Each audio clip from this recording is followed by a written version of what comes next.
Welcome to another Kundalini After Dark session. I'm your host, Brent Spirit, and I'm here on Zoom. We've got 20 other people in the Zoom call. We've got a few tuning in on YouTube. Thank you all so much for joining me live tonight. Tonight, we're talking about Kundalini, the ego, the illusion of separation, and oneness. I've got a little bit of a demonstration for you. We'll see how that goes.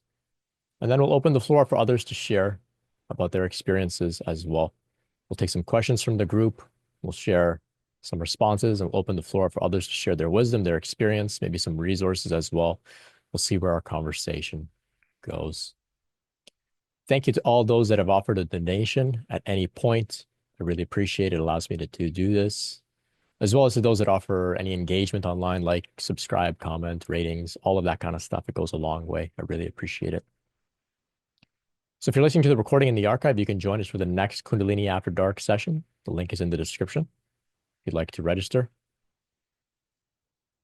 Please know that we're not here to discuss any medical advice. This isn't a substitute for counseling or psychotherapy. We're just lay people having a spiritual conversation here today. I appreciate you all for joining me tonight. So let's talk about this idea of oneness. So generally speaking, we speak of oneness as being somewhat of the goal of this Kundalini process of spiritual awakening, right? Of the spiritual path, oneness. So we hear the word yoga. Yoga means union with the divine, right? To yoke, to connect, right? So it's oneness with the divine. This is the same as Jesus on the cross, being resurrected after the dying on the cross, and then being seated at the right hand of the Father, right? One with God, right? So oneness, this is a theme that runs through all of the different religions. Many of us may have had experiences with interconnectedness, feelings of oneness. Maybe some of us are even abiding in a oneness state even now. Well, it's very vague. It's hard to grasp, of course. It's hard to talk about.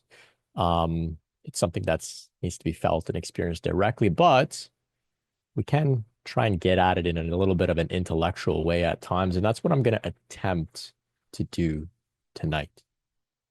So with oneness, of course, we are one. Therefore, there's no separation. Therefore, in that experience of oneness, the sense of me or I or Brent or the ego as being distinct from everything else, as being distinct from the world, well, that can't be there in that state of oneness, right? The ego implies separation. It implies I'm here, the world is out there, right? I have a separate sense of self from the rest of the world. Well, oneness, can't include separation in a sense. So it's quite a tricky thing to get at, but it is where this process seems to be leading us. And so for some of us, we may be curious about this experience, wondering what it's all about. Maybe with a little bit of intellectual exploration, it could nudge one or two people, maybe more, over the edge a little bit into a feeling or an experience of oneness. We'll have to see. So I'm going to open here with this demonstration. I did not rehearse this, practice this. I'm really just winging it. So if it's awkward and clunky and doesn't make sense, I apologize. I'll appreciate your feedback. If this does make some sense, or if there's some good feedback, maybe I'll hire an animator to kind of create some sort of animation around this. So we'll kind of figure it out together. But this is what I was sort of inspired to create today. I did some arts and crafts. And so I want you to imagine that my screen here, I'm going to spotlight it or something. So I want you to imagine that my screen here is the absolute, is pure consciousness. It is the witness. It is the spaciousness. It is the pure being within the mind. It is pure awareness, pure awareness. So this is what's going on in the mind. This is the vast spaciousness of your mind. So when I engage in this demonstration here, I want you to not view it in a passive way, but actually see if you can try and understand how this relates to your experience of yourself, your ego, the sense of separation, or the sense of oneness. And we'll see where it goes from there. So my screen here is vast, empty space. And in this space, this is the awareness, this is the objective witness that you may experience in meditation at times. If you're able to watch your thoughts, observe your mind, observe your body, observe your emotions and sensations, this is that space here. And so in that space, a thought arises, just like that. My name is Brett. So that a thought arises out of the spaciousness, it's present, and then it returns back into the spaciousness, and there's spaciousness left. And then another thought arises right after that. Maybe there's some time in between. Another thought. I am a good boy, right? So then that thought falls away back into the spaciousness, back into awareness, consciousness, emptiness. So one by one, thoughts come and go in this spaciousness. So maybe as a young boy, as a young baby, I was told my name is Brent. So I say, oh, I'm Brent. My name is Brent. And then somebody says, Brent, you're a good boy. So I have the thought come up, oh, I'm a good boy, right? Prior to those experiences, there was no thoughts arising in this field. There was just an experience. But there's those thoughts that begin to arise one at a time in the spaciousness. So then maybe I go to school, I get bullied, I have a thought, oh, I was bullied. That arises in the spaciousness, and then that thought passes away. Then there's another thought, oh, I was bullied, I was pushed away, I was abandoned by my friends, nobody came to save me or protect me. I have another thought, oh, I must be unworthy. I'm unworthy. So that thought arises, and then it passes away. So generally speaking, this is the nature of the mind. Thoughts arise in a spacious awareness, one at a time. They arise out of that spaciousness, they return into it. There's a brief pause between, sometimes imperceptible, and then another thought arises, and another one, and another one. One at a time, thoughts are arising and passing away. So throughout my demonstration there so far, was there any entity that we can say is Brent? Where would it be? All I did was hold up 4 different pieces of paper with some words on it, one at a time, right? I held up, oh, my name is Brent, right? That thought arises, my name is Brent, and then it passes away.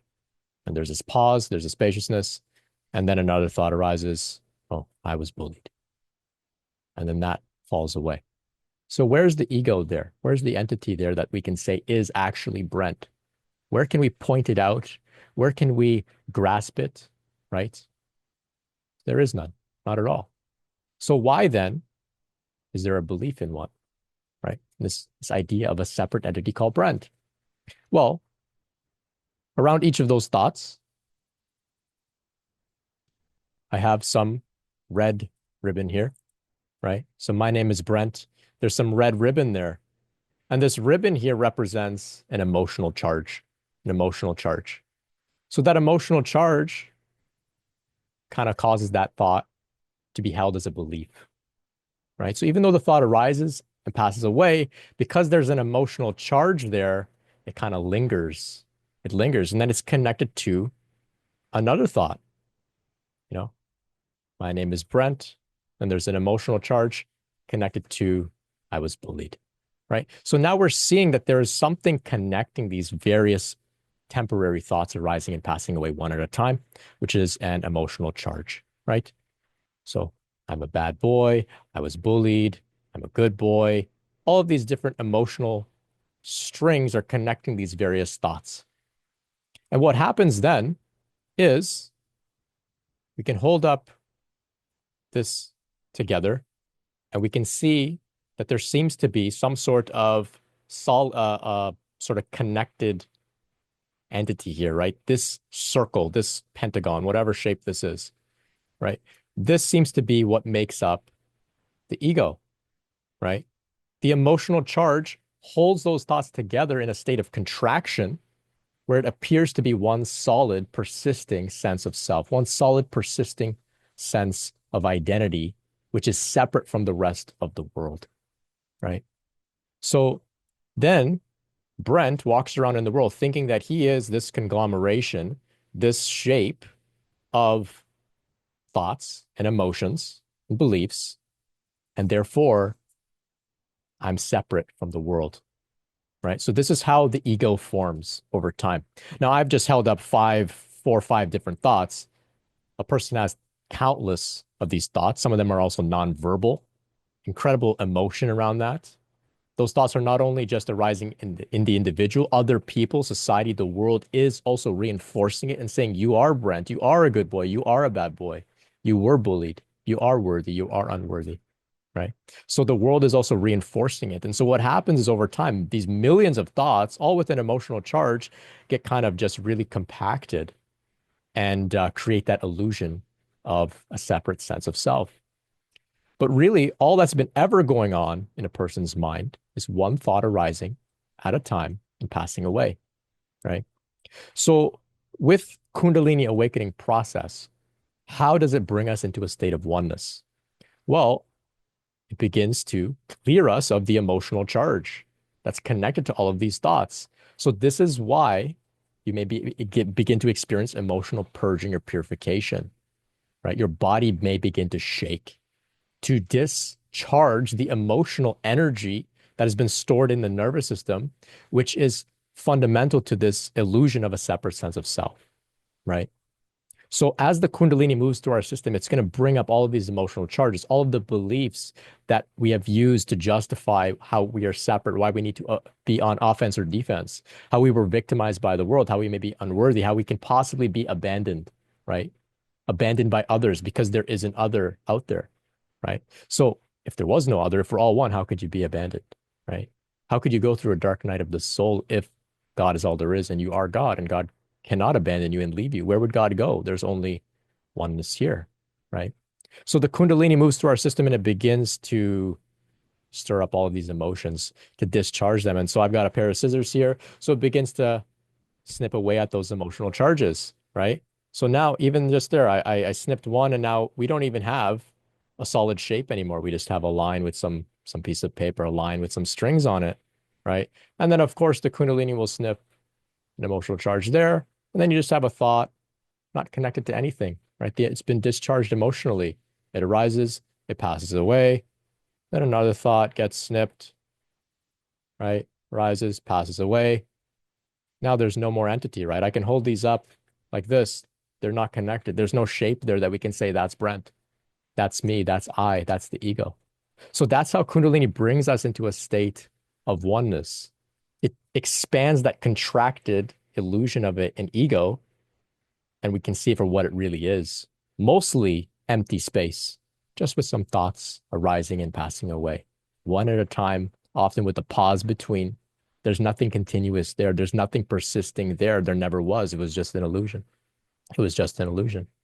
So it's very similar to how an atom has its electrons or protons. I don't know, not a science guy, but they orbit around the center of the atom, the nucleus, I think. They orbit around. And I remember in high school learning about this, and I asked the teacher, I said, okay, so the proton or whatever is orbiting around this nucleus. Well, what's going on? Like, what else is in there? Like, what is it? What else is there? And he said, there's nothing else. I said, what do you mean? He said, there's nothing else. I said, so there's just empty space? He said, yeah, it's just empty space. This blew my mind. It literally, my mind completely was blown because I recognized that there's more nothing here than something. We are more emptiness, empty space than anything concrete or solid, right? So this is the same thing that's going on in the mind. There's just more empty space and occasionally a thought, a blip will come and go. That's it. That's the ego. That's all it really is. The emotional charge makes it feel as if there's something solid there, okay? And so that's what Kundalini will do. It will heal us of these emotional charges. That's why we can't just have an intellectual grasp of this. So hopefully, and I want to get your feedback, but hopefully this made some sense and you can kind of intellectually understand. But perhaps you're like, I get it, but I don't feel it. I don't experience that oneness. That's because there's still an emotional charge there. So if you understand this intellectually, that's fantastic. Now you know what the work is. It's to get that emotional charge to be released to cause more of that expansiveness to take place for those thoughts to become less frequent, um, less emotionally charged, less coming up over and over and over again as well. And so this is why we speak about engaging in self-care, engaging in things like psychotherapy, stretching, body work, all to address the emotional stuff that's getting in the way of oneness. Because the realization of oneness is not an intellectual thing. It's an emotional thing. It's an emotional thing. So this is how Kundalini will bring us into those states. Another way of looking at this is our story, right? So I told a brief story there, right? My name is Brent. People say I'm a good boy. I went to school. I was bullied. I was unworthy, right? But a story, if you pick up a book, it's a series of words, it's a series of sentences strung together that make up what we call a story, right? Now, they're connected, those individual sounds, those words, those sentences are connected through some degree of emotion, through context, right? There's a sense of belief there as well. There's a degree of memory. You have to remember the previous sentence in order to make sense of the next sentence and the one that comes after. So there's a sense of time involved as well in order for a story to actually be a story and not just individual words on a page, right? But in reality, there's only the present moment here and now, right? Just one thing happening at a time. If you're reading a story, it's just one sound coming out of your mouth at a time, right? There's no actual story there. There's an illusion of a story, which is brought together by belief, emotion, the illusion of time. And it's good. It's useful. It allows us to, of course, tell stories, to connect, to relate, to have this human experience and not just, be like a goldfish here, right? But this is really what's going on in the mind. This is what's going on in the mind. There's just emotion there that needs to be discharged. And so another way of looking at this is also it's kind of like returning back to the state of where we were as babies. So when we were a baby, we're just looking around. There's no sense of I'm here and the world is out there. There's just total oneness, right? It's only when people start to say, oh, your name is Brent.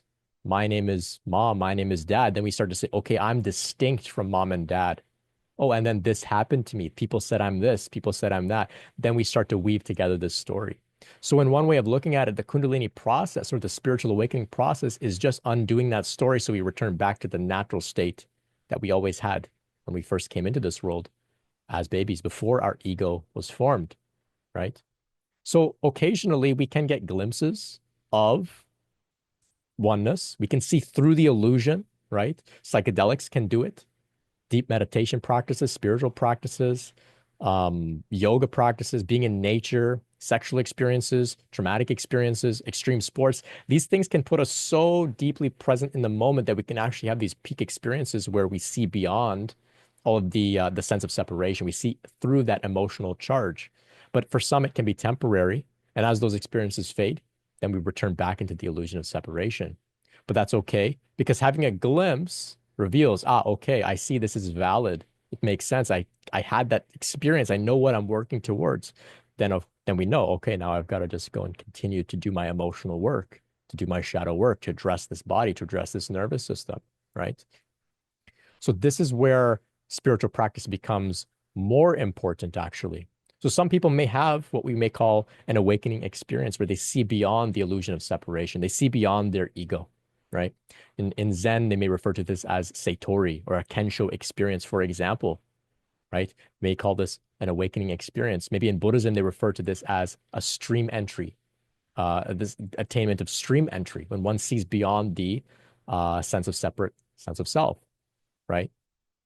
But that's not the end of the path once we have a glimpse. That's, in some respect, you could say that's the beginning. That's where spiritual practice becomes more necessary than ever because now we have to work to discharge all of that emotional content. And that takes time. It takes dedicated practice, deep meditation practice, for example. And the Kundalini will support you through that work, right? It will support you. That's why people can have an awakening and still have lots of work to do. They may have seen the truth, they may have glimpsed their true nature, and yet still have so much work to do. I'm still doing this work, right? This is what it's all about. It doesn't happen overnight because this body, the nervous system, is dense. It lags behind some of the quick lightning speed and realizations we can have.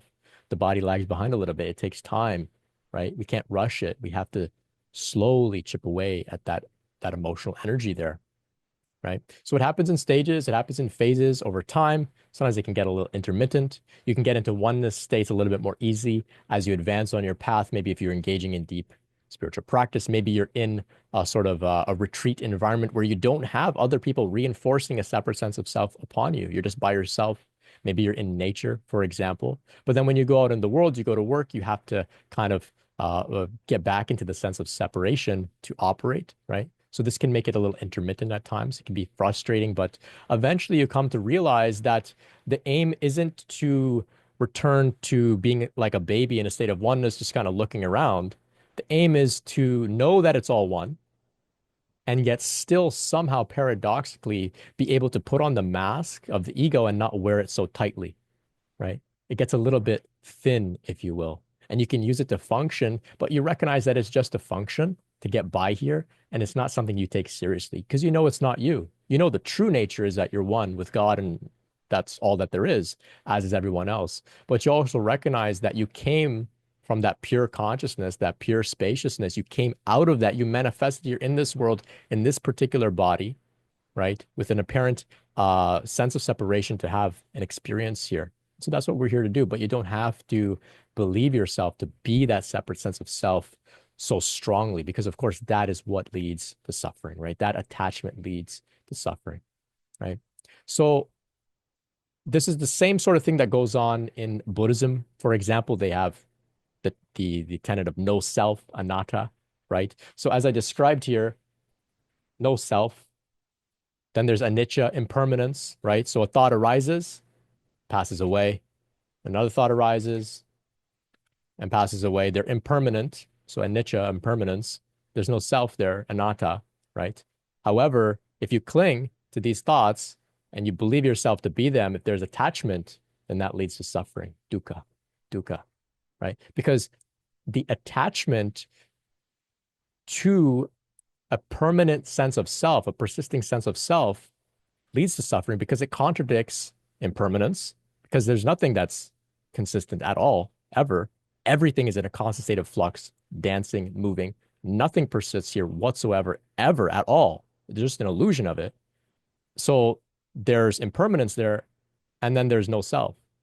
So anything that contradicts the truth of anicca, the truth of impermanence, that contradicts the truth of no self, will lead to suffering, right? Will lead to dukkha. So this is why there are some very effective practices in Buddhism that can bring you to this realization and then bring you to a place where you can embody oneness, right? You can call it enlightenment. Like I said, the first stage, the first attainment in Buddhism, they refer to as sotapanna, stream entry, right? So in Buddhism, for example, Zen Buddhism, very direct, right? You sit with the question, right? What is my original face before my parents were born? That question serves to bring you to the point prior to all of that story beginning to take place, prior to that emotional charge beginning to justify this illusion of separation. In Advaita Vedanta, right? Ramana Maharshi, right? He made famous this question, who am I? Right? We can engage in self-inquiry. Who am I?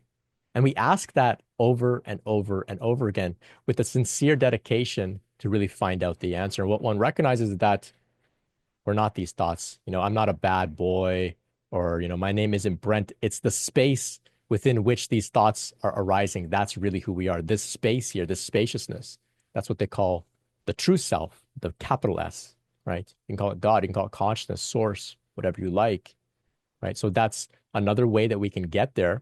And Ramana Maharshi said so himself. If you ask the question, who am I?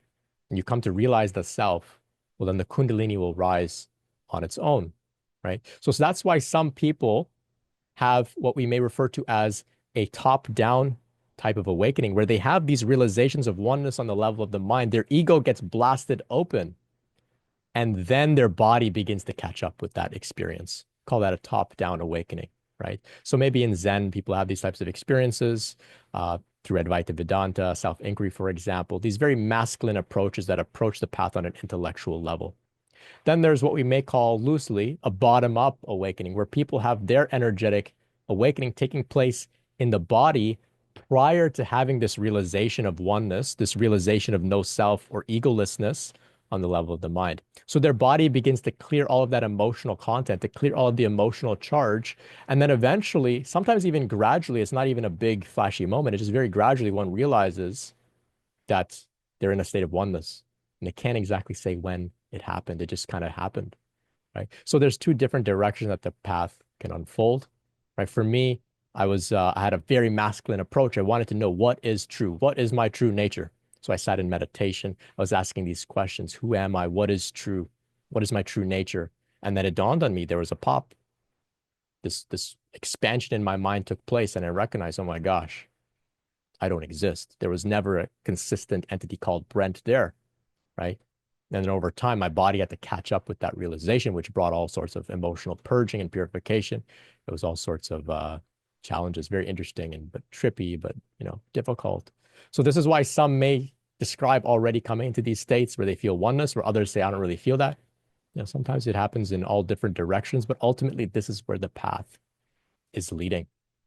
So before I close, I want to just add a quick disclaimer here that, we don't use these insights to spiritually bypass our human experience, right? So yes, there's no such thing as Brent. Brent doesn't exist. Brent is just a concept, an illusion, like a mirage in the desert, right? You realize that a mirage is not a real body of water, and yet still that illusion persists. It's the same with Brent, right? But we don't use that to say, oh, Brent was bullied as a child. The past isn't real. Doesn't matter. It's a story.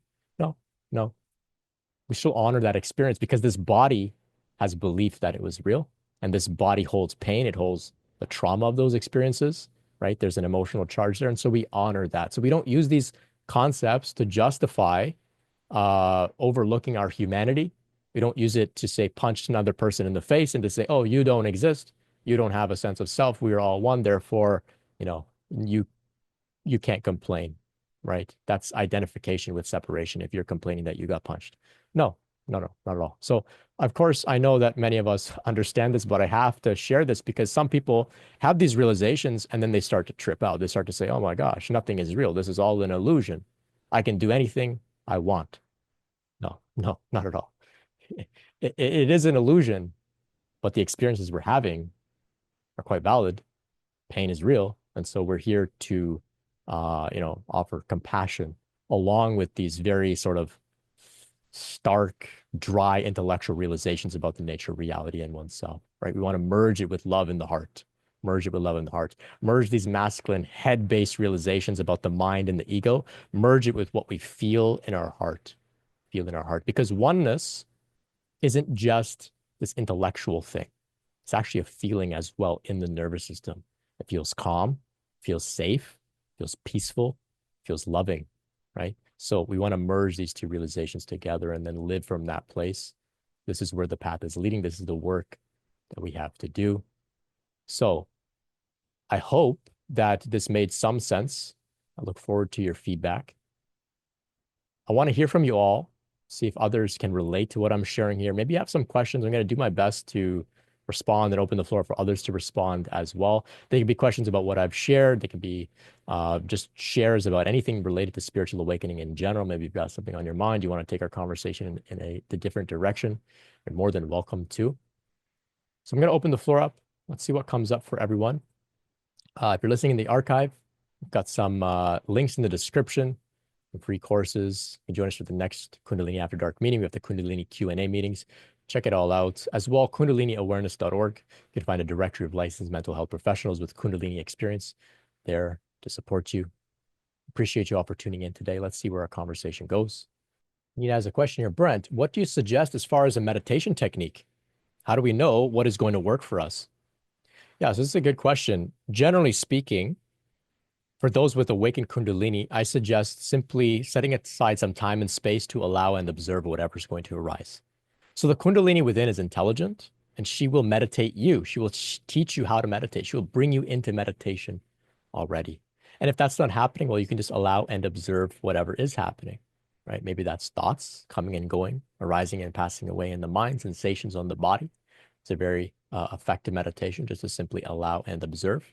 If you'd like to go a little deeper with that, if it feels right for you, I was meaning to speak about this earlier in my rambling before. Vipassana practice can be very effective for realizing oneness, right? For realizing, like I said, impermanence, anicca, no self, anatta, and dukkha, suffering, right? So when we sit in Vipassana meditation, Vipassana means observing reality as it is, right? So we do our best to become aware of the subtle changes that are taking place in our thoughts, our sensations, our emotions, our breathing. And over time, the more that we sit with impermanence in meditation, the more that we sit with whatever's arising and passing away, it dawns on us that there is nothing permanent here whatsoever, and there never was. And then this is when one begins to realize no self, which of course translates over into oneness, right? That can be argued. The Buddhists have their own way of describing oneness. They just say it's more of a negation. There's no self, as opposed to the yogis who say there's a union, right? If you get what I mean. But Vipassana can be a very effective practice. But generally speaking, just sitting with the breath. If you need something to focus on, sitting with the breath, but otherwise just allowing and observing and seeing what comes up. Hi, Brent. Thank you for gathering us all again. So I was wondering, based on the introduction regarding emotional charge, our thoughts and attachments to those thoughts or stories. So what I've experienced recently is that the purging that was happening, it was pretty intense. There was mirroring of the inside with the outside circumstances. It almost felt like a magnetic force, bringing all these experiences, people in my life to support that cleansing. It wasn't happening without any pain. So I became very aware. I continued my meditations and introspection and really had that awareness that I'll be fine. And I've lately been in a situation where I've learned that it's I have found apathy. So I feel I've won over a lot of those patterns because I've seen a lot of change in my life. Like I don't feel emotionally I would say reactive to the same things that I did for like 30 some years. I didn't even know that I was emotionally reactive to something that was fundamentally flawed story that I was feeding myself, which was like when you just like when you feel you've eliminated it, it's like, okay, now this can go. But through that detachment, what I've also found myself in is like apathy. It's almost like a non-dualistic apathy. And I have never found myself saying that I don't have anything to say in my whole life. And this is the first time over the last 2 weeks, it's been pretty intense. That I don't have anything to say. I'm not arguing in my head anymore. I'm not ruminating. Those thoughts, like as they circulate, the emotional charge isn't, electricity isn't there, but there's apathy, and it makes me worried if I'm, I mean, obviously I have a therapist and a doctor to discuss depression, but I've never not run on stress in my life, and this is like weird to me. So I was very curious if you have anything to say about that apathy, because I don't want to lose purpose or drive. I want to redirect it positively. Right, right. Thank you for sharing that. That's very, very interesting. So, to continue a little bit speaking about Buddhism, for example, they call it dry insight, which means like it's very stark and dry. There's no self, there's no ego, everything is impermanent. If you cling, you will suffer. This is like very high level realization, very high level insight, but it's dry because it doesn't have anything to do with love, unconditional love, peace, bliss, devotion, just dry. And so we come to these points where we may experience apathy.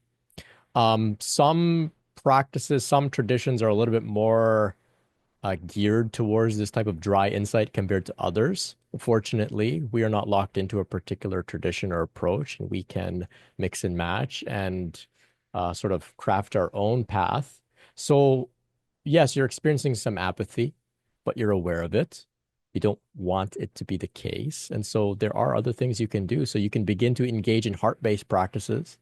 You can begin to engage in, say, if continuing to speak about Buddhism, metta, loving kindness, beginning to radiate loving kindness for yourself, embracing yourself, holding yourself, and then eventually imagining that loving kindness going out and extending out towards the entire world, wishing peace, wishing freedom, wishing liberation for all beings. This evokes the opposite of apathy. It evokes compassion. It evokes an emotional movement in the body. Spending time in nature will do it as well. Connecting with, I think I heard a dog in the background there, connecting with pets, people that you love, you care about. Over time, art, all of the feminine things, all of the heart-based practices, reading Rumi, for example, reading poetry, writing poetry, right? Getting in touch with the arts, the feminine. This can soothe any of those very dry states that we may find ourselves in as a result of, these very sort of head-based intellectual realizations and shifts. They're very valid. And for some people, it may be where they land. They just kind of stay in the state of apathy, but they don't feel discomfort with it. But if you feel discomfort, which it sounds like, you're not really content to be there, you'd like to keep going, well, then you must keep going. And it sounds like you will. The heart will begin to blossom in its own, and you'll begin to feel all sorts of things. So for this period now, rest in the apathy, rest there, see what it's like to really be detached because the world is going to call you back in a new way, and that's coming. So for now, just rest there and see what happens. How does that sound for you, Mahar? I like how you called it dry inside. I never heard that phrase before, and now I'm like, okay, it's pretty good. I do want to embrace it and see what it's here to teach me, but obviously I have to make sure I don't go in dark places about it. So I'm keeping myself physically occupied with the things that I need to do during the day and the routines around it. But yeah, I like the idea that um, there's probably this channel opening up to reset like the path forward. And it's good that there's a clearing that I have experienced, and I feel confident that it's for good. That clearing, I feel very confident a lot of it is for good because either the process has been very successful or I'm tired of my own story. But either way, it's good. So thank you. Oh, you're so welcome. Thank you for sharing your experiences. Hey Brent. Hey, Nick. Yeah, yeah, hey man. I liked what you were doing at the beginning of the call when you were cutting the thoughts and the identity structures were kind of like breaking apart. It reminded me how like when you were breaking them apart, like if an awakening happens top down and it tends to enter the mind and cause like a really it causes like a really quick dissolution of those ego structures and those identity structures. And so, I mean, I know for myself, it caused like an extreme version of ego death. Like that was very rapid. Um, I initially awakened top down doing some meditation techniques, and then I didn't really know what I was doing. And like after I awakened, I kept meditating, doing the same techniques, and it just kept pulling the energy like in and down through my crown. And it was wild. It was accelerating things like very fast. And so what ended up happening was as the energy kept moving down, it and those identity structures started to break apart. It was like I had incredible experiences of non-duality and complete dissolution in the energy. And so there wasn't any more room for the identity structures that were like my old self. And those identities were no longer compatible with a identity of oneness. So it inevitably caused like a very extreme level of conflict. And when things broke apart very quickly, it's like what's there in the void of the absence of the ego and all those structures is essentially what I think is Shiva, and it's the equivalent to the totality of cosmic consciousness. It's also the place we go to when we die. And so I think there's like I think what happened to me and how I relate to it is that, that level is like the absolute level of consciousness and reality being Shiva. And when we begin to touch that space, it's like I felt my life felt like it was biologically threatened. Like I went through like a spiritual emergency where I felt like I was gonna die. Like literally I felt like I was being attacked and I was gonna die. Like my ego didn't understand the difference between a physical death and the death of itself in its current form and its impending like transmutation into something more developed. Um, and so yeah, like I experienced like an extreme version of death, and it triggered like a kind of like an internally generated ayahuasca experience. What I would understand, like it's interesting because in Rick Strassman's book, the DMT, the spirit molecule, he talks about how um, the pineal gland is the most active organ at the time of death. And so, if our ego doesn't understand the difference between its physical death or its spiritual death, well, I mean, it makes sense that the pineal gland may release like a huge blast of DMT to help you kind of cross over into that other side and to be able to integrate its contents into your waking life once you return. So it's kind of like a near death experience. It's kind of how I experienced it. So yeah, I just wanted to share that because that brought that cutting of the chords that you were doing when it was opening up. It just reminded me of going into that space of of a breakdown of the old self. Mm. Fascinating, Nick. Thank you for sharing No worries. Thanks. that idea of it being a conflict. Did it feel when you were going through this sort of top-down awakening, did it have a sense of there's nothing else to realize? Is that something you had come up in your experience? What do you mean by that? Like you described the absolute, right? So when we speak of absolute, it feels almost like there's nothing left to realize. I've realized everything that there could possibly be on the spiritual path. It's like, what more could there be? Did you have a feeling like that? Yeah, yeah, it definitely felt like when Kundalini first like it kind of rose a bit from the bottom up, but it was mostly from the top down. And yeah, it felt like just an instant realization of the divine. And like I just blended into my surroundings. I started to like cry, and it was just like, oh damn, like this is what God is, and it's like wild and beautiful and like the most amazing thing to ever occur. But the cost being that the diluted kind of ego self was like, oh, it's like my time has come to perish. Mm. If this new force is going to be integrated into my life, like there's no more room for who I was before.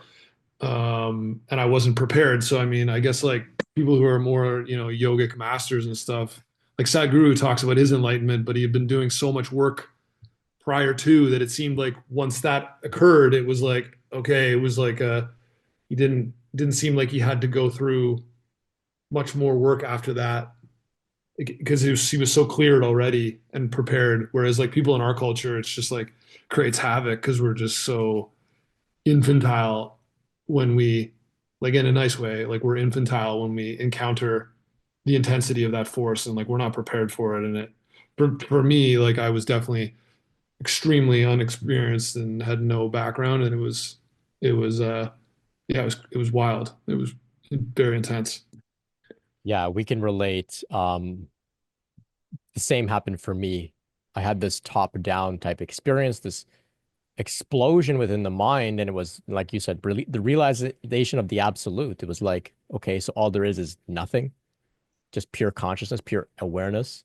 Okay, that's great. It seems like there can't be anything else.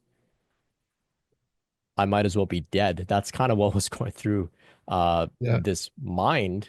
Um, it was really, really unsettling. And so, from what I've observed, it seems more uh, appropriate for people to have what we may refer to as a bottom-up awakening, where the body moves sequentially through each of the chakra centers and gradually prepares one to have this ultimate realization of the absolute, of pure consciousness, of no self and oneness, while still having an open heart.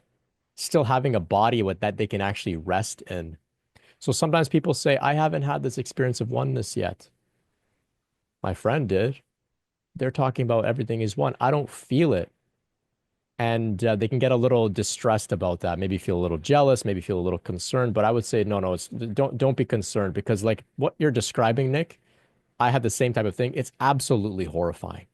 Absolutely Yeah. horrifying, Oh right? yeah, like It's like a lot of people end up in the hospital because like when they go through an ego death like that after, the intensity is so extreme that like people will think you're going mad. You kind of do go mad a little bit. It's like because it's like, you think you're gonna die and you get attacked. You even may see entities and be attacked as you're going through the death, and that really clears the way for further for the Kundalini to fully awaken on the path. But man, yeah, it's not like the recommended like that's not the recommended way. If you had control over it and you could decide how to do it, yeah, bottom up would be the way. Gradual right. and slow. Top down is like yeah, it's like Yeah. I don't even know how to describe it. It's like And also from what I've come to understand, because I wanted to, I did a lot of sort of investigation into this because I don't want to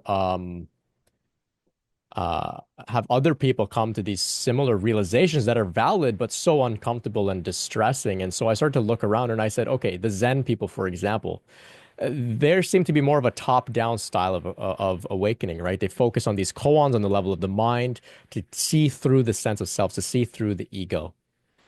However, they don't do it just like maybe you or I were doing it like in our room with like no community, friend support, context, or anything.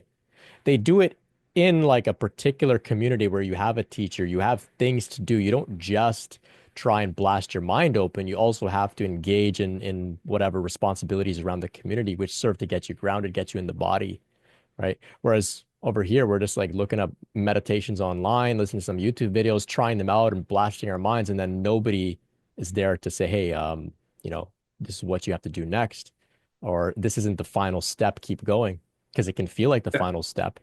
And that's what really troubled me. It was like, well, if this is it, then I don't know if I really want this. I want to give it back. Yeah, and I mean, for myself, it was, I wish I probably in these communities they probably have like energy healers and the yogic equivalent of like a shaman of some kind. I know, like for me, once I started working with like shamanic healing and that type of stuff, my awakening went so much smoother, and I was able to clear things that were past life stuff or whatever that were in the way that were really causing a lot of friction as the energy was moving through from my heart down into my lower chakras. Like once I got to the lower chakras, it was like generations of stuff that I felt like I was clearing that was like really, really difficult to get through.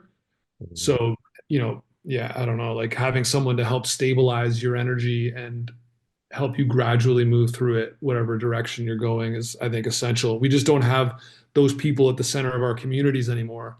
So we're lost. Like we on these paths, we don't know where to go and who to turn to necessarily. But there's a lack of true, masters of energy, so to speak, who know how to help people stabilize, when they awaken abruptly.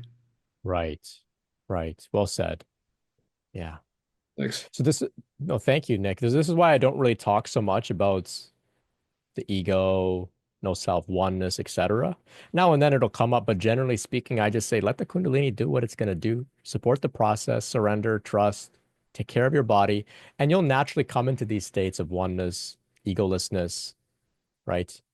Seeing through the illusion of separation. It happens naturally. You don't need to force it. You don't need to force it like Nick or I did, and then we had, to spend years trying to make sense of what atom bomb just went off in our reality, right? Just let the Kundalini do it gently, gently. Hi, Brent. Hey, Natalie. So my Kundalini uh happened in 2021.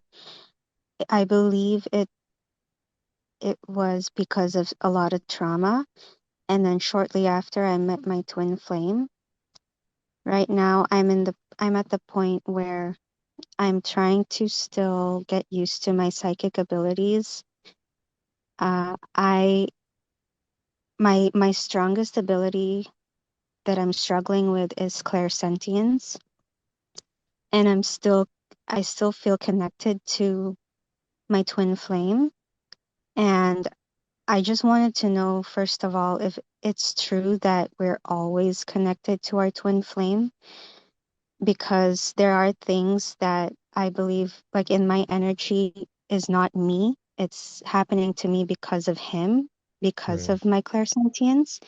And there's something that I'm not sure if I can control this. Like, for example, I know that like he has some bad habits, like he smokes.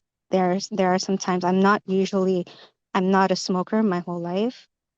There was just the time that I did, I smoked weed a lot, which was around the time my Kundalini uh, awakened. But I don't smoke weed anymore, but I know that he is probably smoking right now, and it's giving me the tendency to vape. And then when I do, because of the Kundalini, it really gives me some really bad symptoms, like my head hurts. But I have that impulse, like I think it's him. Like there are so many things that I do, like even rage maybe. Like I know like the left side of my body, I feel like is him. But I feel like, you know, it wasn't always on the left side. I think it switched at some point. So I don't know if I had a top down or up. I thought at the start that it was a bottom up, um, but then I later realized that it was a top down. So I don't know if it was like I felt mine and then I felt his. So I just wanted to know, yeah, first of all, are we always connected? Because it kind of feels like a curse. And then secondly, how can I handle this with mm, clairsentience? yeah. Well, thanks so much for sharing, Natalie. I think others can relate to these themes as well. So if you have something to share with Natalie, please you can type it in the chat or you can raise your hand on the call. Yeah, so sometimes people have these encounters with certain individuals, often romantic partners, that seem to catalyze our awakening processes very rapidly, very intensely. It's a very accelerated way of going through this process. And so some may refer to those people that we may encounter as twin flames, twin flames. And all sorts of interesting, often unusual and in some cases uncomfortable spiritual phenomena can occur, like, for example, feeling as if we are very closely connected to them. We can read their mind, we can feel their emotions, even when they're, thousands of miles away. And this can be, overwhelming to say the least. I've heard this from many people that have had a similar experience. I had a similar experience myself as well with somebody that I would say is my twin flame or served as that purpose for me to accelerate my awakening process. So I just want to validate that yeah, it seems like something that can happen. I think in general, this can happen. We call it enmeshment. Call it enmeshment. Sometimes people report whenever we, for example, say spend a lot of time with someone. Sometimes people say that, if you have a psychedelic trip with someone, then there's these very intense energetic cords that are created between the people that are engaging in the psychedelic trip. Other people also say that sometimes when you have sex with somebody, this can also create these really intense energetic cords that kind of maintain a sense of connection between those people. And through that cord, we can begin to maybe pick up on some feelings, some general stuff coming from them. And this can be nice if they're your partner and you're in love and it's great. You kind of get a sense of how they're doing, how they're feeling. If they're in danger, you get a feeling, you get a sort of an intuition, and it can be used to kind of tune in, right? So sometimes people report that, a mother's intuition, right? A mother thousands of miles away gets a feeling their child is in danger, right? They call them up on the phone, turns out their kid, just got in a car accident or something, right? Mother's intuition. That's because that cord, that energetic cord is there because, it's a person's mother, right? Of course, I don't know how to put it, but you get what I'm saying, right? Like, it's their mother. So in the same way, we have these certain characters in our lives that we can have these really intense connections with. However, unlike a mother and their child, um, for romantic relationships and whatnot, or these twin flame relationships, it can be very, very overwhelming. And so what we can do is engage in healthy boundaries, working towards resolving any of the pain that may have come up in the relationship itself, because that pain kind of to use the words that I was using earlier, it kind of maintains that emotional charge, right? And so if we don't address it, it kind of maintains that connection. But if we really heal from the dynamic, we heal from what happened, we make peace with it, then we can truly accept and let that person go. And what it means to let them go is means to let the energetic ties be cut, let those cords get cut and fall away and dissolve. So this can be a way to approach it. As well, there are maybe some sort of more visualization and kind of ritual stuff you can do. Like, for example, you can imagine in a visual sense that you have like, a big crystal pair of scissors that comes and it cuts the cords, and now you're free, and you can get into the feeling state of what that would feel like to be free. You can also begin to employ boundaries in general in your life, discerning where your emotional experience begins and ends, where your body begins and ends, and others people's begins and ends, noting a distinction there. This can help as well for some of those experiences. For some, enmeshment can happen, and it doesn't need to be within a spiritual context. And what we may call at some points, people may refer to this as a trauma bond. I'm not saying that's your case, but I do know in general, people that describe twin flames, there's so much intense emotion that somebody who's not really spiritual may say, you guys aren't talking about some twin flame or some, spiritual connection. This is just a basic trauma bond, which means you hurt each other and then you help each other to feel better after the hurt. And it creates this cycle of back and forth. And that really causes a person to get stuck to another person because they feel that they are the solution to all of their uncomfortable emotions. And they're the only one that can help. They're the only one that can heal them and solve their problems. And then that creates a trauma bond when really, in fact, they're maybe the person that's causing the pain in the first place. So to break the trauma bond, one has to realize that they can actually heal themselves. They don't need some other person who maybe hurt them to then come and soothe them, right? You can soothe yourself. And when you soothe yourself, you begin to then dissolve some of those ties, those cords, those energetic connections, and that can bring some relief to this sort of enmeshment, these unnecessary experiences of telepathy and all sorts of weird clairsentient stuff. The clairsentience itself can be used as a gift within the right context with boundaries. It can be used for service. It could be used for navigating the world, but it doesn't have to always be there. It can come and go. But sometimes we are initiated into our gifts through a challenge like this, and it gives us a lot to learn from. So I hope that can help you a little bit. I know I just dumped a lot on you. I'll be honest, I think I skipped dinner, so I'm a little out there today. So I hope I'm making sense. Tell me how that lands for you, Natalie. Oh yeah. Yeah, that really helps. Thanks. I'll look up enmeshment. I haven't heard of that before. So yeah. Yeah. But there's also one thing, like I considered all angles. I considered, yeah, is this a trauma bond? Everything. Um, there when I was born, there's a story that my parents said that when I came out, my mom was crying because she thought that she was supposed to have twins. And when I came out and she found out that I'm a girl, she was crying. She didn't even celebrate me because she was like looking for the boy. So in that sense, it kind of, to me, because I'm trying to find meaning in everything, I'm like, okay, so this was written in the Mm, stars that, like, it was my destiny to really come across the twin flame. right. Yeah, and I've experienced like all the synchronicities, the telepathy, just the way everything happened. I feel like it was all written. That's just the part that if I find the answer, maybe it'll help me to let go even more. But yeah, like it, we haven't spoken in a long time, so I like the boundaries are there, but I'm still stuck on it. Yeah. But yeah, I will look up a measurement that does definitely help. So it's just the whole, like, I have a feeling my whole life was set up already and written in the stars, Mm, but I know that's like another point of view. I don't know. hmm Yeah. Yeah. So it's the emotional work. And yes, You know, the twin flame thing is valid, but I want to just share an idea here that it is not the whole story. It's just a short chapter. Short chapter. There's much more, much, much more. And so becoming too fixated on it, too attached to it can bring a lot of distress because we're trying to decipher every last experience in our life to make sense of this one relationship. But like I said, it's a short chapter in a much, much longer story. So that can help you to be a little loose with the idea of twin flames and not to cling to it so much, especially if it's bringing any discomfort. So thank you so much, Natalie. I Thank appreciate it. you.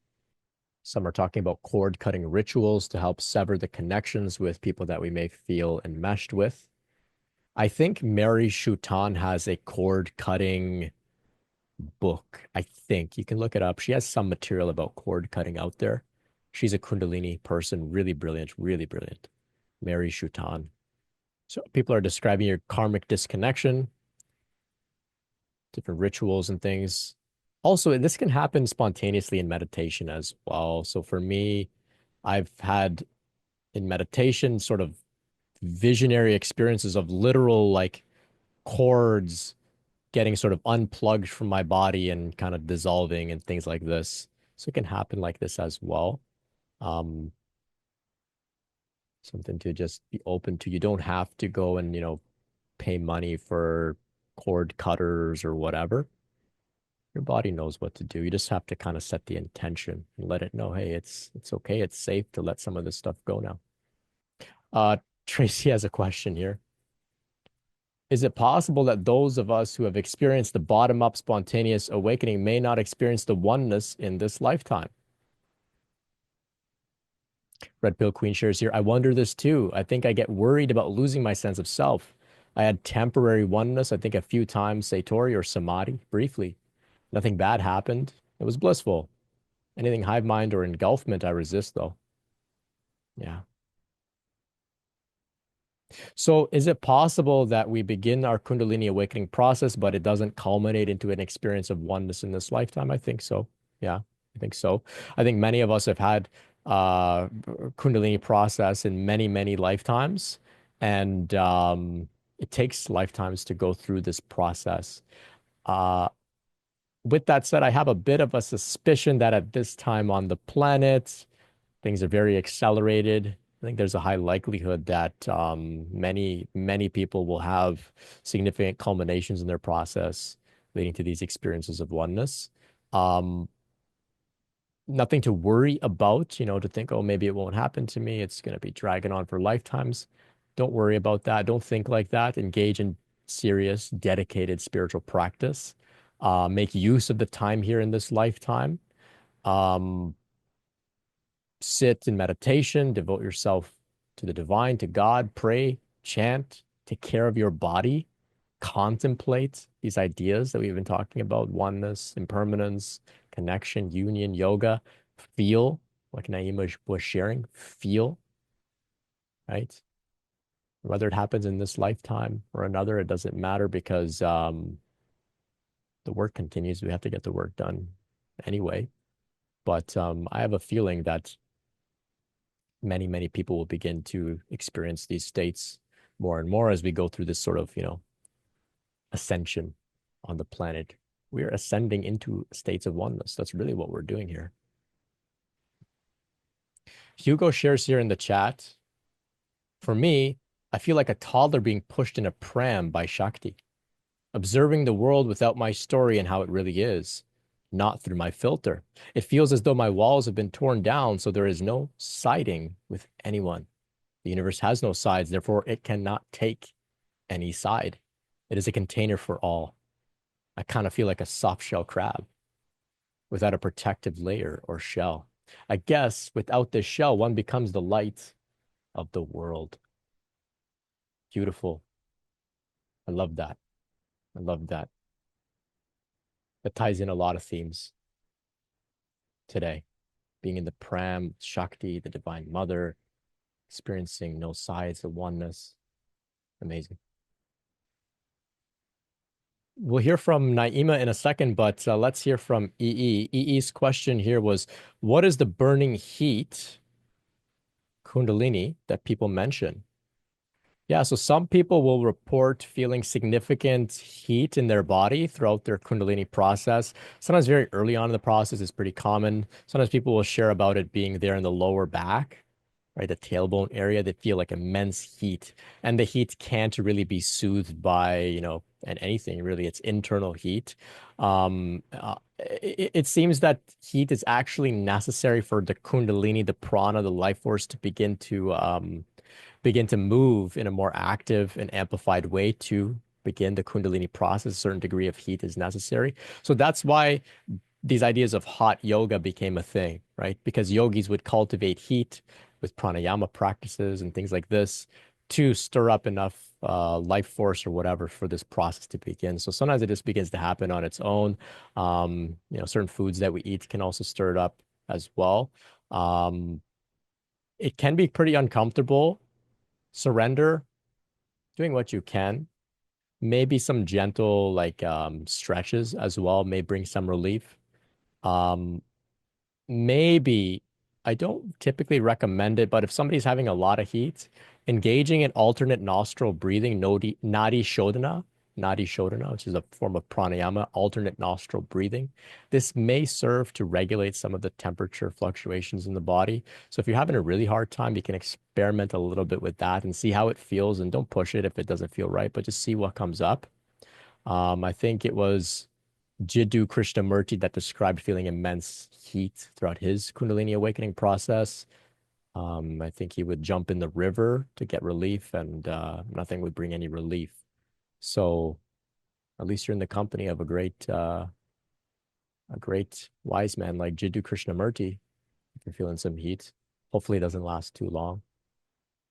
If others have some experiences, please share and relate a little bit about that as well.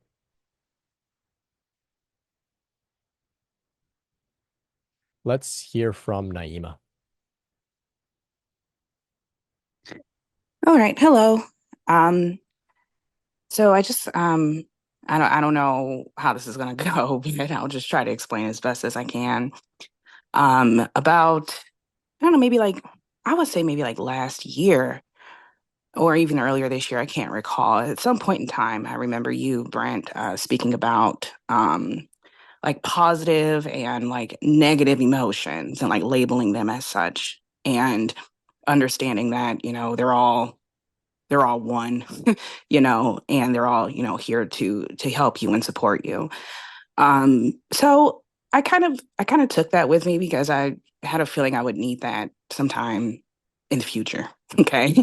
Like I heard it, but I didn't quite understand that yet. Um, Earlier this year, my father died. It was a very stressful time. And prior to my dad dying, I was riding a pretty I was having an upward spiral, right? Like riding the wave, feeling really good, positive, everything. Him getting sick and then dying kind of sent me, lower, um, into uncomfortable feelings and what we would label as negative emotions. And I was struggling with that for a while after his death and just trying to escape those feelings and pushing them away and being upset that I was feeling that way and not wanting to feel that way, pretty much rejecting, those negative feelings. Um, During this past year has been incredibly wild for me, like wild. And through a series of experiences, I realized like, some of my true like just desires of wanting to be seen, accepted, and loved and everything. And I identified that that was something that, I wanted to feel because I was not feeling that. I had a lot of negative situations and emotions with family in particular connected to my father's death. And just struggling with struggling with that a lot. Grief hit months later, because I was just trying to escape it. And it just came to a point where I couldn't anymore. And I had to sit with those. recently I've been, I think maybe a couple Kundalini After Dark sessions I was asking about like, addiction and things like that, where it was just like, okay, bring attention to those emotions that probably you're trying to, run away from. And I could identify with that. So I started to embark on that work, right? And just identifying what I was trying to avoid, because I've been very avoidant through a lot of this. And it came to a place, I would say maybe a few days ago, actually, where I finally understood, what, because I didn't know how to accept those emotions. I didn't know what to do with those negative emotions. Like I knew, but I didn't understand, And it just kind of came to a point where I was like, okay, well, how is, I guess it was just wasn't really enough to identify those negative emotions, because like I could identify them. I knew that I was feeling negatively in certain aspects. I knew that. So it wasn't enough to just identify. I had to take it like a few steps further with addressing them, and then accepting them actually. And then even that, loving them. Okay. Like through this process, I was just like, oh my gosh, I just need a friend. I just felt really lonely. Sorry, I'm getting emotional, but like I was just feeling really lonely. And I was like, oh, so badly, I need a friend, without realizing that these negative emotions were friends helping me. I did have a friend. I wasn't accepting them or embracing them, or I was rejecting this friend here, trying to help me move forward, move past, move through. Right. And I ended up very emotional one night, just crying, crying, crying over, all that happened to me and the feelings associated with it. And just let it go, just started crying and just started to say very, out loud the negative emotions that I was feeling and trying to avoid. And I would identify them, in the sense to say like, to feel unloved and I love you, right? Or to feel desperate and I love you.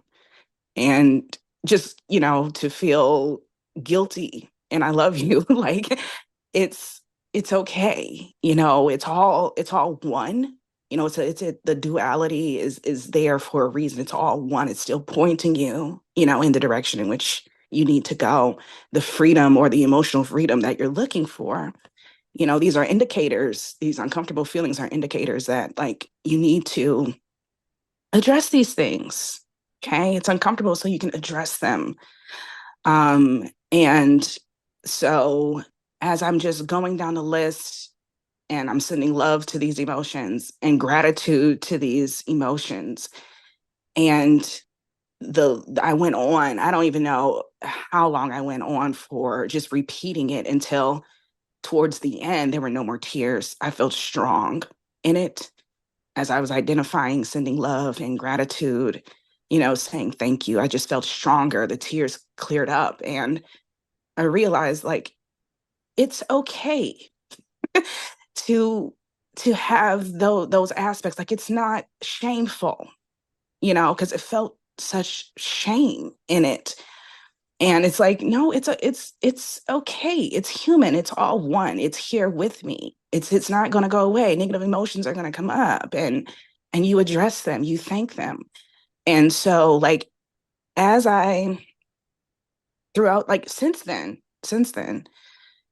I would be feeling these emotions in my body, and I address them. I say, okay, to feel anxious, I love you and I thank you. And so every time it comes up, I just send love to it, acknowledge it. I see it. I say thank you. And I address that anxious feeling. Like I had never done that before. I didn't realize that that was, at least for me, how to truly acknowledge your feelings, resolve them, accept them, because I was rejecting them so much. I was like, I don't want to feel this way. I don't want to feel this way. I don't like feeling this way. Like I was just so uncomfortable. And I said, oh, okay, I get it. This is how you accept them. This is how you embrace them. This is how you, move forward with them, and to not feel shame about having them, because it was just so much pressure of staying positive, and because those feelings felt so good. But you know what? These feelings feel good too, because like when I feel uncomfortable, I must address the situation, and it has less power over me. It has way less power over me. And I can let it go, and I can say it's okay. Everyone has these feelings. Everyone has them. It's not just me. There's no shame associated with this. And I could drop it and embrace it and accept it and say, it's okay. Like, it's totally okay. So I just wanted to share that. Like, that's a part of the work that I'm doing right now, in understanding how to handle these feelings. I mean, they're still emotional to me, obviously. I'm holding back right now, but like, obviously, I'm still purging this and going through this. Um, but it makes me feel stronger. And I don't know, it just kind of lessened the shame around it, because that's what I was trying to avoid, the shame. Um, and it's totally fine. It's absolutely fine. And it's at the end of it, I closed out that session with saying, it is me that I see, like, fully. Like, I see me fully. I was rejecting those negative parts of me. But no, it's me that I see, and it's okay. Like, this is me, and it's fine. And I'm still deepening that understanding, but it was just very helpful. And I did think about like the oneness in it all. So it's just very timely that this was the theme of tonight. But it did feel very like one, like they're all one, they're all friends, they're all helpers. And it's okay. It's finally okay. I'm starting to get rid of that shame, I guess. Or even embracing the shame, like acknowledging, like, yeah, I felt shameful about to feel shame. I love you, and I love you, and thank you. you know Wow. so anyway, just wrapping it up there. I just wanted to share that. I mean, no questions or anything. It's just something that I'm processing, but it felt relevant to the topic today. So just wanted to share. Well, thank you so much. It's relevant not only to the topic today, but it's relevant to every person at any point ever. And what you just described was the journey of going from feeling unable to feel to learning to feel and feeling, and then having incredible growth and release and healing come out of that. This is what underlies virtually everyone's, unhealthy patterns in life, is they're just unable to feel. And it's not their fault. Often we were scared out of feeling, right? Somebody told us, you don't have a right to feel that way. You don't have a right to cry. You don't have a right to be angry. And we thought, oh, okay, I guess I don't. So now we're much older. We go in our room, something happens. We feel that way. And then we say, I can't feel this way. Somebody told me I wasn't allowed to when I was a kid. So we're relearning how to feel. Thank you so much, Naima, for sharing that. And I'm really sorry about the loss of your father, right? I think we have to learn to grieve. It's a learning thing. We don't just know how to do it. And every time it's a little different. But it sounds like you learned really well, and you shared that really well today as well. So thank you. Thank you so much. Let's hear from David. Oh, thanks, Brent, for holding it again. And gee, Nick, I can dovetail exactly your story just in my life. It seems to be a common thread that this suffering brings you to your knees, and until that point, it's not resolved. It's almost like the letting go of the ego. I feel for Gaydon, like going through that situation with where she spoke about previously. I had that diabolical darkness as well, and just very quickly, I was popping along nicely. happy family, all the rest of it, and things crashed at work, and the economy turned the business around that I had, and I was losing $9,500 a month. Same year, my wife was diagnosed with MS. We hit massive lack mentality. So this is my perception. We're going to lose everything, the house, all the money I had. I was on knees. So I hit this dark patch, and I was on my knees in the bedroom. I said, okay. So I'd given up, basically. I'd come to the end of the line, and I said, righto, there is something. You show me, and I'll play along. I want facts. You show me. So I went to church, but I didn't have any connection as a kid. You know, they didn't show me how to dot the I's and cross the T's. It's all there, I think, but they didn't certainly share understanding of universal law, you know, where attention goes, energy flows. And so sitting in my office after this declaration, if you like, this insistence, you show me. If there is a source like Neil Donald Walsh writes, show me and I'll play along. Well, as truth is that I'm sitting there on my own in the office, this right hand moves back when there was checks. And massive lack mentality, I wrote a check for $1,995. It was a mind and money strategies in the city to do with making money. It had nothing to do with money. It had to do with universal law. And in essence, that teaching for the days was that which is likened to itself is drawn. So, okay. So if that's the way it is, and I've been drawn to this, I'll play with it. So I understood that everything is within. So I changed my energy field as to what I chose or what I desired, the Sir of the Father, instead of focusing on what was not wanted, which has sent me down the hole with business. And by the way, the rest of the industry crashed, but I didn't. I turned it around. So I applied the teachings and I said, okay, I pictured a figure and I got that figure in 30 days. Now, nothing changed externally, but I clearly had a vision and an emotional charge around what I wanted.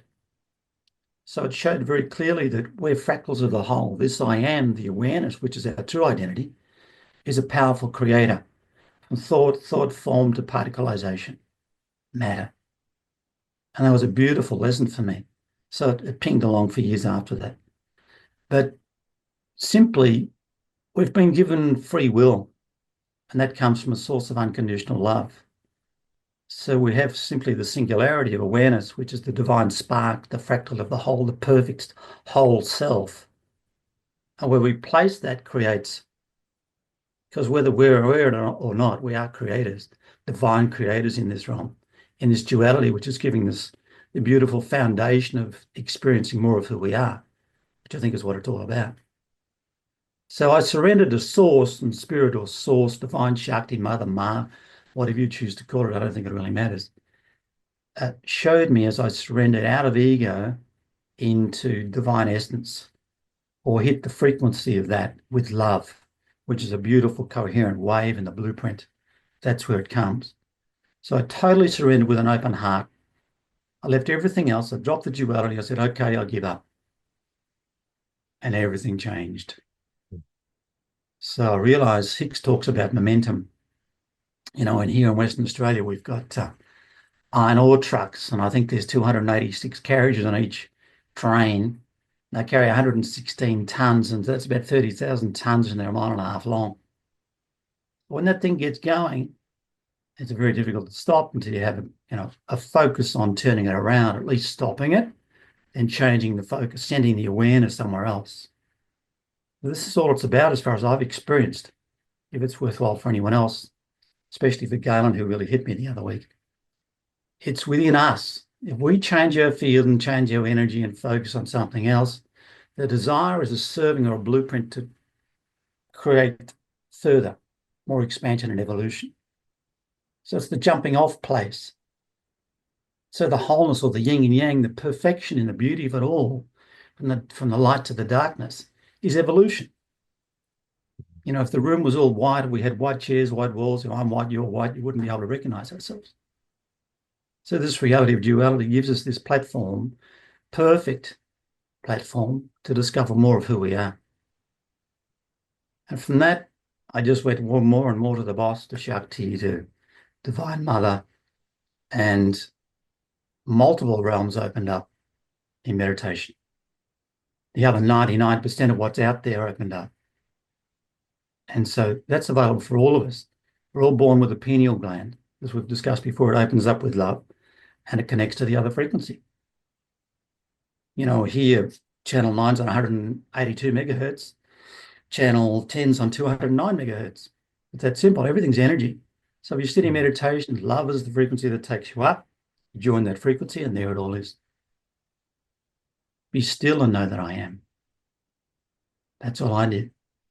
Understood universal law, that which is like unto itself is drawn, changed the focus or the energy momentum, turned the train around, and it started to manifest around me in actual living matter.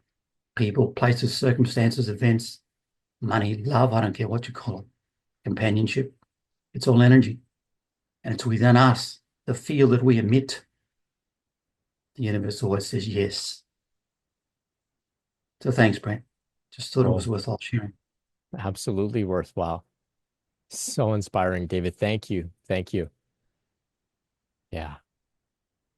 We are made in the image of the creator, it seems, and that means we are creators as well. I've been experimenting a lot of late with law of attraction, Abraham Hicks teachings. I've always been into them for the past decade or so. It's basically how I live. But lately I've been really sort of ramping it up, just really leaning into it. And man, the magic is unbelievable. Unbelievable. Yeah. Yeah. Thank you, David, for sharing that. If others have some things to share in response, please let us know. Yeah. You were talking about thoughts earlier, right? They arise, they pass away. They also have a particular frequency, and that frequency can be used, like David was sharing, to shape our reality, to attract situations that we would desire, that we'd like, that we prefer. So thoughts aren't a mistake, not at all, not a mistake at all.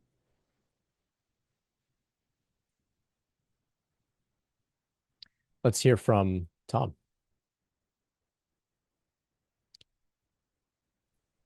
Hello again. Can you hear me? Yeah. Hey, Tom. Okay. You asked about experiences of I guess enlightenment or self-realization. Two types, not upward, downward. One was through tantric practice, where I went right through the top of my head and into that, which was beautiful golden light and awareness of myself as being. But there was always, see, problem comes now with who's aware of being that. There had to be some ego left because something was aware of something that I wasn't, because I had the thought, I hope this continues forever, and immediately was dropped down a notch. So I was trying to struggle to stay in that beautiful, joyful, blissful place. And the more I struggled, the lower I came, till finally I receded back, I guess, which is really unfortunate. It was so beautiful. It was that. So that was one. But the question is about what couldn't have been a complete union with that, because, like I said, there was that. My mind didn't bliss out. It was still there, aware of, because otherwise I wouldn't have had the thought. I hope I stay here. The other one was just a spontaneous thing. I was sitting watching, I don't know, the news or something late at night, and all of a sudden I switched to witness consciousness. So it was no longer Tom watching the news. I was that watching Tom watching the news, and that stayed with me for a month. Just aware of my ego, aware of everything. Nice way to be. Then it went away as well. It happened a few other times, for a day, for a week. So those are the two kinds of experiences that I've had in terms of merging. But witness consciousness was I'd like to return to that if I'm given that gift, because that was a very nice way to get through life. To be unperturbed. We talked about the other week about equanimity. But to be unperturbed by things like is the check going to come, or is this going to happen? Is that going to happen? It's okay, it happened. That's not going to happen. And there are ways of dealing with these things that occur, life's occurrences, without getting scared of them, and just do what needs to be, and just doing what needs to be done without any kind of irritation. Or if there is irritation, you're aware of the irritation. It's not important. You just get it done anyway. So those are my wonderful experiences of that. Yeah, thank you for sharing, Tom. It seems like some of us get these sort of fleeting experiences. They can be a brief moment, months even, but then we have to address the parts of us that aren't allowing us to stay in those states sustainably. Does that track in your experience? Like, this is when spiritual practice becomes essential. This is when self-care, doing the shadow work becomes essential. Does that track for you in your journey? I wasn't, see, at that point, I was just letting Kundalini do what she was doing without interfering very much, except, I try a different kind of pranayama or something else to see if that fitted. Sometimes she would take over and do it forcefully for a while, and other times not. So I sort of learning what fit. But I wasn't doing a lot of shadow work. That only happened when things changed. I had that horrible experience of anxiety, which continues to some degree, although that's also her teaching me to overcome that kind of thing, or to deal with it in a way that's just accept it. It's there. Okay, that's what But one person said he has a bad shoulder. He's had several surgeries. And he pointed out he's been doing yoga a lot longer than I have, a lot of this kind of yoga. And he says, well, that's my karma. I have bad karma with this shoulder. I don't know. I don't know why. But there's no reason for these things happening. I didn't do any sports that entered it in this lifetime, but I just have this bad things. That's karma. So yours is anxiety. You have to learn to deal with it and accept it. And he has physical pain and I have emotional pain. I don't know which is worse. I really don't. But I just learned recently that he was right. When we had sessions together, you told me as well. Don't run away from it, but lean into it. Experience the emotion fully and completely. Let it wash through you, but don't get caught up in it. Don't let it scare you. It's an emotion here. It's okay. It's like having a cup of coffee. And for me, there's a cup of coffee. It's two. I took a sip. Out. It hurts. Put the coffee down, and in a little while, the coffee will cool down, and then it'll be able to drink it. But don't get all freaked out about it. Don't try to force the coffee. Don't put ice in the coffee. Don't. It's all it's going to happen anyway. See, yeah, you can put ice in it, sure, but why bother? Just accept that the coffee's too hot and maybe there's no ice in the house. So it'll happen. And so the leaning into it too, because I'm doing a thing with panic attack and anxiety attack, a group with that with the local psychiatric hospital. And the thing too, you bring on, actually what we're doing, this might be helpful to some people here. You do things that'll bring on the physical symptoms of a panic attack or anxiety attack. For instance, running up the stairs a couple of times, up and down, and then up again. Your heart will begin to race. You may be out of breath. That may bring on the beginnings of, may make you feel anxiety. And so what you do then is feel it, experience that anxiety, detach from it, because it's a physical thing, not a mental thing anymore. It doesn't come out of nowhere. You induced it. So you have power over your physical self. You have power over your body. You can induce anxiety. Then watch what happens, what causes anxiety when you want to go somewhere and do something. What's going on? Why? And you sort of learn that, yeah, you do have some power. And if it does come, anxiety does come. So it's there. I'm not going to say, so what? I mean, that's what I'm thinking. So what? But yeah, there it is. It's, like Vipassana. There it is. There's anxiety. It feels like this. It's making my body do these things. And so the more you analyze it, the more you chop it up into smaller pieces, eventually it fades. And it will fade anyway, even if you don't do that. You can, fall down crying and freak out. It'll fade. Or you can do what I'm doing or do what people were taught to do. It'll fade. The thing about doing what kind of therapy that I was doing is that while you're, say you're trying to want to leave the house to catch a bus, if you fall down and have a full-blown anxiety attack and panic and think you're going to faint, you don't catch that bus. But if as you walk towards the bus, you get into these uh, use the therapy to examine it, you can do that while you're walking and you won't miss your bus.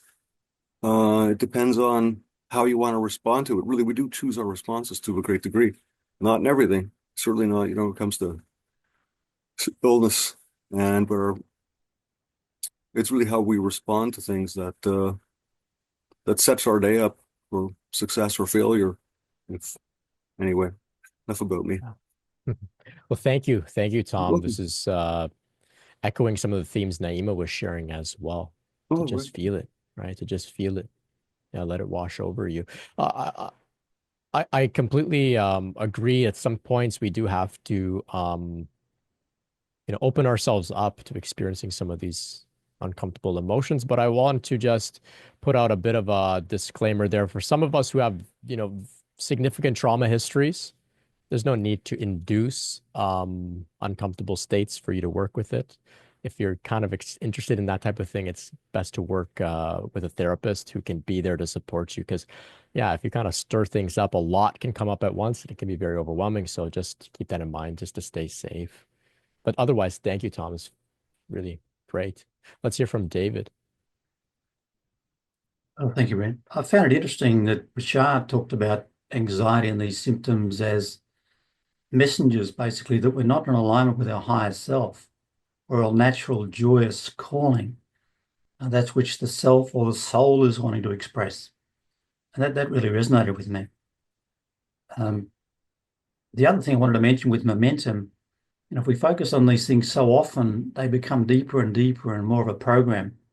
It's very helpful, it was for me when I saw a clip on YouTube of neurons connecting and disconnecting. So Hicks talks about pathways where source or creative energy flows and physically within the brain. So it's neuroplasticity. It's actually able to change. It's not set. That's why DNA is not set, in my opinion. We can change it with consciousness. We can change everything with where we place our awareness. So these little things, an old program, which has got enormous momentum like those trains, are stuck together. That's a program. And repetition is the mother of creation. So if you stay with repetition of what is desired, what is the natural calling, and follow it to the nth degree, one synchronicity after the other, what happens is, guess what? More neurons, other neurons join physically within the brain. They photographed this. There's a video of it. You can see it online. And so the old program then disintegrates, disconnects. So physically, source is connected where we place ourselves as awareness. And the more energy that's fed, the neurons stay connected. But if you disconnect by changing a new focus, a new creation, a new desire, you actually join new source pathways to flow through, and so it is. It turns up in physical. So it was so powerful. It's available for free online. I think it was Joe Dispenza that showed it to me initially, but it was just brilliant. So again, it's within where you place your energy. Nothing changes until you change your energy. That's basic physics. It's actually physics. It's nothing else. It's not religion or anything else. It's physics. So if you change your energy, these things disconnect. You get a new source or a new pathway, new reality. Yeah. Beautiful, isn't it? It really is. It really is. Thank you, David. I'm going to speak this into existence here. This coming year, 2025, my aim is to attend an event with Abraham Hicks, and I'm going to get in the hot seat, and I'm going to ask about this distinction between what we have experienced ourselves what the psychology world, the therapy world has validated through science, that if you feel uncomfortable emotions in your body and you release them, you feel better on the other side. Whereas Hicks' teachings say you don't have to feel bad at all. Find a reason to feel good and, allow that momentum to carry you. Now, I've explored both paradigms thoroughly, very thoroughly, and I find them both to be valid, right? I've been through intense purification and purging and releasing of all sorts of darkness. On the other side, feel lighter. It's more easier to get positive momentum. Now, lately, like I described, I've been exploring some of the things like you've been sharing, David, talking about law of attraction, Abraham Hicks, manifestation, really tuning my thoughts, tuning my frequency to a reality I would prefer and whatnot. And I'm just curious to hear it out of, Abraham's mouth, or hear Abraham out of Esther's Hicks' mouth, what they have to say about these two seemingly contradictory paradigms. I have my own thoughts and I've shared them before, but I'm going to make it to the hot seat and hopefully somebody will put out a YouTube video and we can all listen because it's really fascinating stuff. Yes, we create our own reality, right? We change the inside, it changes the outside. Fascinating stuff. Thank you all so much for sharing tonight. Let's begin to wind down a little bit. I appreciate you all so much for sharing on the call, sharing in the chat, supporting one another. Really, really powerful call. We went pretty deep today. Thank you all for humoring me with my arts and crafts show and tell. I hope it was clear. I'm going to watch it back and see if there's some way that I can make it more clear. KundaliniAwareness.org, check it out. I've got some one-to-one meetings. I've opened up my calendar a little bit this month. So you can check it out if you're interested in meeting and going deep. I appreciate all of your donations, all of your supports, to everyone tuning in on YouTube. Thank you all so much. Here in the Zoom room, thank you all so much. I appreciate it. Much love and peace.